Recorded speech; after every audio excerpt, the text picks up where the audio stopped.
मोदी जी के दोस्त तो ब्रिटिश प्राइम मिनिस्टर है, बीबीसी भारत के खिलाफ साजिश कर रही है, हिंडनबर्ग हमारे देश के दुश्मन है। तो मुझे बचाओ ना जो बाइडेन साहब सुन रहे हैं, मुझे बचाओ ना ऋषि सुनाक साहब सुन रहे हैं, दोनों दोस्त हैं घनिष्ठ। क्या घनिष्ठ मित्र देश के साथ गद्दारी करवा रहे हैं? बेशक मुसलमानों के साथ ज्यादती हो रही है भारत में, क्योंकि इनकी पॉलिटिक्स ये है। इनकी पॉलिटिक्स क्या है? हिंदू राष्ट्र बनाने के लिए, मनुस्मृति लागू करने के लिए, भारत का संविधान खत्म करना है। मोदी जी को ही ये मनुवादी मानसिकता के लोग भारत नहीं बता रहे, ये तो अब अडानी को भी भारत बता रहा है। ये अडानी जैसा बेईमान इंडस्ट्रियलिस्ट को भी ये इकोसिस्टम सेम इकोसिस्टम है चाहिए। ये लोग देश के गद्दार हैं जो अपनी कमियों को छुपाने के लिए देश की आड़ ले रहे हैं।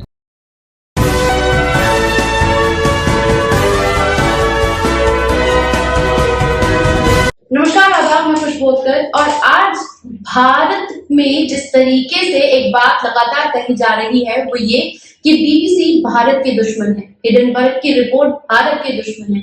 वहीं अमेरिकी अरबपति ने जिस तरीके से जॉर्ज सोरोस ने अपनी तमाम बातें भारत और देश के प्रधानमंत्री के लिए कहा है, तो देश की कैबिनेट मंत्री ने कहा है कि ये सब भारत के दुश्मन हैं।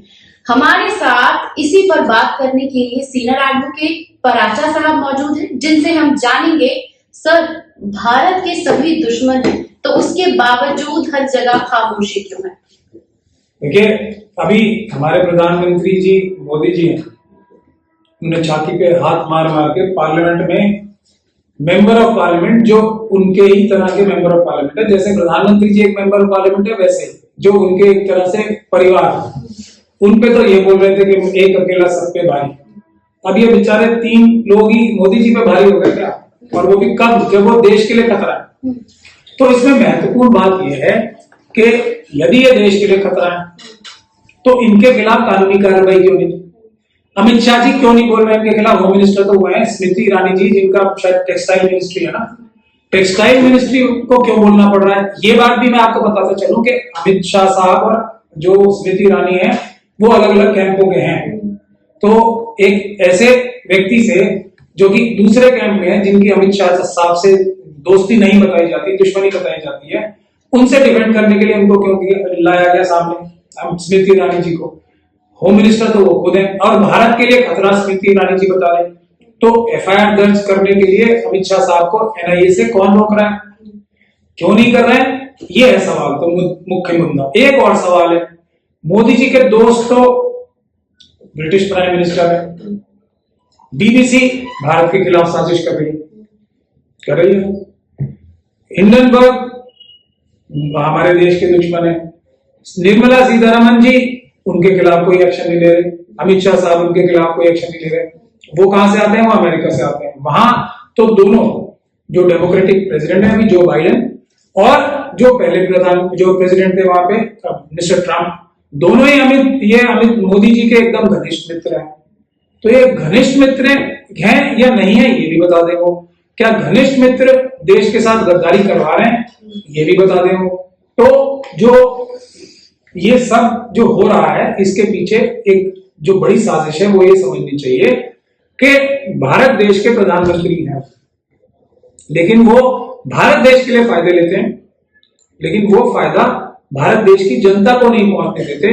वो अमित शाह साहब के कहने से सारा का सारा फायदा अडानी जी, अंबानी जी और ऐसे दूसरे जो उनके घनिष्ठ मित्र जो इंडस्ट्रियलिस्ट हैं उनको पहुंचा देते हैं। इसके मैं आपको अभी लेटेस्ट एग्जांपल भी दे सकता हूं। वो जो जॉर्ज सोरोस ने कहा है उससे भी करेक्टेड हो सकता है। देखिए, 3 कंट्रीज तो ऐसी हैं जिनका बहुत बड़ा एग्जाम्पल है, जो हमारे देश के लिए, बल्कि 4 कंट्रीज हैं, वो भारत देश के दोस्त हैं। मैं शुरू करता हूं रशिया से। रशिया किसका दोस्त है? पुतिन साहब किसके दोस्त हैं? भारत के, मोदी जी के नहीं। मोदी जी तो इंसिडेंटली क्योंकि प्रधानमंत्री हैं, उनको एक मौका मिल गया तो वो अपनी छवि बढ़ाने के लिए ये कहते हैं कि पुतिन मेरे दोस्त हैं। वो तो सी जिनपिंग को भी कह रहे थे मेरे दोस्त हैं, उनके साथ झूला झूल रहे हैं। तो ये उनको मौका मिला है, किस लिए? क्योंकि वो देश के प्रधानमंत्री बने। अब उनका फर्ज क्या है? जो इतने बड़े आदमी वो बन गए भारत की वजह से, वरना कौन पूछ रहा है मुझे? तो अब फायदा जो भी उनका पहुंचाना चाहिए वो भारत देश की जनता को पहुंचाना चाहिए। ऐसा वो करते नहीं है, अमित शाह साहब के कहने पे वो अडानी जी और दूसरे लोगों का फायदा करते हैं। तो अब आगे चलते हैं। तो रशिया भारत का दोस्त है, वो सस्ता तेल दे रहा है भारत को, लेकिन भारत की जनता को वो सस्ते तेल का फायदा कौन नहीं पहुंचाने दे रहा? मोदी जी और इनके जो कैबिनेट मिनिस्टर हैं और जो दूसरे सरकारी अधिकारी हैं। वो पैसा चुरा के, जो फायदा सस्ता तेल मिलता है वो पैसा चुरा के अडानी जी, अंबानी जी और दूसरे लोगों में बढ़ जाता है। हम लोगों के लिए पेट्रोल के दाम और बढ़ जाते हैं। अब चलते हैं ईरान के पास। ईरान भी भारत के साथ सदियों की दोस्ती है, तो वो भी सस्ता तेल देता है। अब वो सस्ता तेल तो वो दे रहा है भारत के लिए, भारत की जनता के लिए। चुरा कौन रहा है बीच में से? अडानी जी, ये अमित शाह और मोदी जी के रास्ते से। फिर एक कंट्री इराक, वो भी सस्ता तेल देता है, वो भी भारत का बड़ा पुराना मित्र है। वो देता तेल किसको? भारत को। चुरा कौन रहा है? वो वही अडानी, अंबानी और दूसरे लोग। इसी तरीके से सऊदी अरब, वो दोस्त किसका है? भारत का। और वो फायदा किसको देना चाहता है? तेल सस्ता देके भारत के लोगों को। लेकिन चुरा कौन रहा है? वो ये लोग। तो ये इस केस की सच्चाई है। इसीलिए इसमें कोई एफआईआर नहीं होगी, बिल्कुल नहीं होगी। देशद्रोह का काम कर रहे हैं, खुद कह रहे हैं, तब भी नहीं करा रहे। तो ये क्या देशद्रोहियों से मिले हुए हैं अमित शाह साहब, जो एफआईआर नहीं करा रहे, जो देश के खिलाफ साजिश हो रही है? सेक्शन 15 में एफआईआर दर्ज कराए हैं ना, ये तो नहीं क्या करे। सर, इसी के साथ अमेरिकी जो उद्योगपति हैं जॉर्ज सोरोस, उनका साफ तौर पर कहना है कि भारत अब लोकतांत्रिक देश नहीं बचा है। उन्होंने देश के प्रधानमंत्री नरेंद्र मोदी पर ये आरोप लगाया है कि अब उनकी छवि सिर्फ इसलिए बढ़ी हुई है क्योंकि वो मुसलमानों पर हिंसा कर रहे हैं। कैसे देखते हैं आप? मैं तो इसको सीधी तरीके से देख सकता हूँ। अपने घनिष्ठ मित्र हैं दो उनके, जो बाइडेन, उसको मोदी जी को फोन करना चाहिए कि भाई ये क्या बदतमीजी हो रही है, आपके देश के नागरिक जो है हमारे खिलाफ ऐसे क्यों बदतमीजी कर रहे हैं, देश के खिलाफ साजिश कर रहे हैं, आप उनके खिलाफ एक्शन लीजिए। जब देश का मसला आ गया तो वो देश का, मुझे पूरा यकीन है कि अगर वो इस तरह का मोदी जी भारत का प्रधानमंत्री बन के फोन करेंगे तो जो बाइडेन साहब मजबूर हो जाएंगे जॉर्ज सोरोस के खिलाफ एक्शन लेने के लिए और हिंडनबर्ग के खिलाफ। लेकिन बात तो वही, मोदी जी को फोन करके कहना है कि प्लीज अडानी को बचा लीजिए, अंबानी को बचा लीजिए। तो उसको अब ये इनकी मित्रता इतनी घनिष्ठ है या नहीं है, अब कोई ये तो उनके ऊपर है बात कि वो अपने जाती फायदे के लिए फोन करेंगे तो नहीं माना जाएगा। ये है इसकी सच्चाई। उसी तरीके से ये जो ऋषि सोनाक साहब है, इसके लिए तो पूरा एक जो मनुवादी मानसिकता की पूरी एक इकोसिस्टम है, उसने तो एकदम पूरा अपनी छाती पीट पीट के ये बता दिया था कि हमने तो ब्रिटेन में कब्जा ही कर लिया, ऋषि सोनाक को प्राइम मिनिस्टर, हमारा प्राइम मिनिस्टर बन गया। यही तो माहौल बना हुआ था। तो वो भी मित्र हैं मोदी जी के, उनको भी फोन करें कि ये बीबीसी भारत के खिलाफ काम कर रही है। अगर वो ऐसा करेंगे फोन तो ऋषि सोनाक साहब तुरंत एक्शन लेंगे बीबीसी के खिलाफ। लेकिन बात क्या है मुद्दा वहां पे कि जी मेरी जो गलत कारनामे हैं वो हाईलाइट कर दिए, भारत देश से कोई मतलब नहीं है इसका, तो मुझे बचाओ ना। जो बाइडेन साहब सुन रहे हैं मुझे बचाओ ना, ऋषि सोनाक साहब सुन रहे हैं, दोनों दोस्त हैं घनिष्ठ। तो ये है प्रॉब्लम। सर, एक आखिरी सवाल मेरा आपसे यही है कि तमाम लोगों ने, अब चाहे अमेरिका हो, कुवैत हो, मिडिल ईस्ट के तमाम देश हो, वो सब एक आवाज में कह रहे हैं कि भारत के मुसलमानों पर हमला हो रहा है और भारत का मुसलमान पूरी तरीके से इस टाइम डेंजर में है। तमाम दिन ट्वीट्स होते हैं, तमाम वीडियो सामने रखे जाते हैं, उसके बावजूद भारत की तरफ से इन्हें रोकने के लिए कोई एक्शन नहीं लिया जा सकता, नहीं लिया जा रहा। आप सीनियर एडवोकेट हैं और पूरी दुनिया में हर दिन भारत की क्रिटिसिज्म की खबरें छप रही हैं मुसलमानों पर हमले को लेकर। आप इसे किस तरीके से देखते हैं? देखिए, मैं इसको पहले तो ये कहूंगा कि मुझे भारत के संविधान में पूरा भरोसा है और इसकी ताकत में भी पूरा भरोसा है। हम भारतीयों की ये कमी है कि हम इस संविधान का इस्तेमाल करके जो फांसीवादी ताकतें कुछ दिनों के लिए सरकार में बन भी जाती है, उनको हटा नहीं पा रहे हैं पीसफुल प्रोटेस्ट के जरिए। ये हम लोगों की कहीं ना कहीं कमी है, इसको हमें दूर करना पड़ेगा। तो मेरा पहला जो वो रहता है, मैं अपने देश की समस्या, जो देश की समस्या है जो हमें खुद सॉल्व करनी है, बाहर के देशों पे मैं बिल्कुल डिपेंड नहीं होना चाहता, ना यूएन पे ना किसी और तंजीम पे। लेकिन क्योंकि भारत की छवि खराब हो गई है तो हमें ये क्लैरिफाई करना पड़ेगा और ये जरूरी भी है और ये पूरी खबर भी नहीं जा रही। बेशक मुसलमानों के साथ ज्यादती हो रही है भारत में, क्योंकि इनकी पॉलिटिक्स ये है। इनकी पॉलिटिक्स क्या है? हिंदू राष्ट्र बनाने के लिए, मनुस्मृति लागू करने के लिए भारत का संविधान खत्म करना है। वो संविधान खत्म करना है जो बाबा साहब डॉक्टर भीमराव अंबेडकर ने मनुस्मृति जला के उसकी जगह पे बनाया। ये उनकी साजिश है और उसमें उनके जो शिकार हैं वो सबसे पहले शेड्यूल कास्ट शेड्यूल ट्राइब है, उसके बाद मुस्लिम और दूसरी माइनॉरिटीज हैं, सिख, क्रिश्चियन, बौद्ध, उसके बाद ओबीसी जिन्हें वो शूद्र कहते हैं, मनुवादी मानसिकता वाले।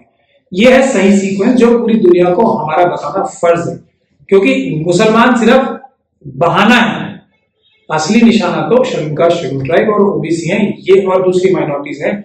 ये भी हमें पूरी दुनिया को बताना है कि ये सिर्फ मुसलमानों के ही दुश्मन नहीं है, बल्कि ये बुद्धिस्ट के भी दुश्मन है, ये क्रिश्चियंस के भी दुश्मन है, ये मजलूमों के भी दुश्मन है, ये गरीबों के भी दुश्मन है, ये महिलाओं के भी दुश्मन है, ये ढोल गवार शूद्र पशुनारी, ये सब ताड़न के अधिकारी वाली मानसिकता है, ये सभी की दुश्मन है।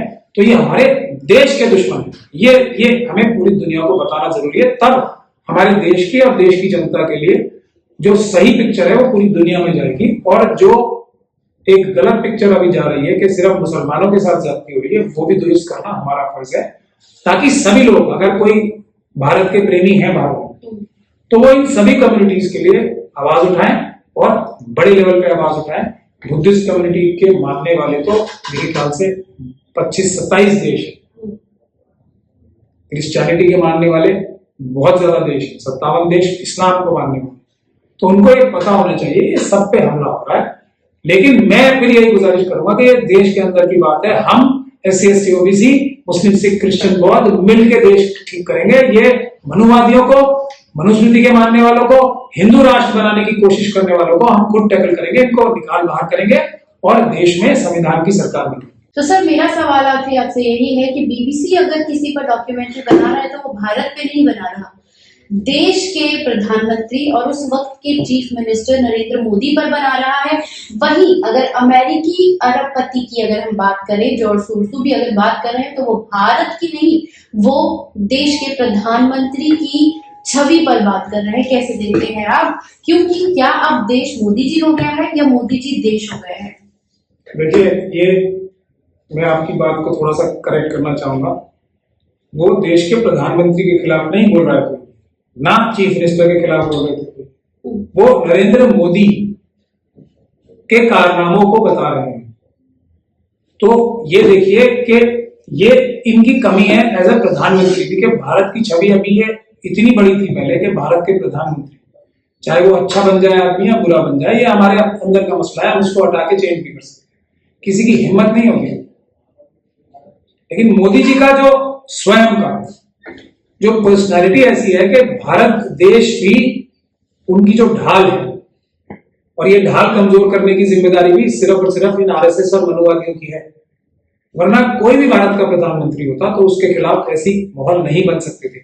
अगर मोदी जी को भारत का प्रधानमंत्री नहीं किया जाए तो इनको मुकदमे चला के दूसरे देश ही सजा कर देते, सिर्फ भारत के प्रधानमंत्री होने की वजह से बच रहे हैं और भारत की छवि में कम कर रहे हैं, भारत की छवि बढ़ा नहीं रहे, कम कर रहे हैं भारत की छवि, भारत की ताकत कम कर रहे हैं। हालांकि स्वयं प्रधानमंत्री होके भी भारत की छवि की वजह से भी इनके खिलाफ इतनी सारी चीजें हो रही है, ये हमें बहुत सीरियसली सोचने का विषय। दूसरी बात यह है, अब तो बात उससे भी आगे बढ़ गई, मोदी जी को ही ये मनुवादी मानसिकता के लोग भारत नहीं बता रहे, ये तो अब अडानी को भी भारत बता रहा है।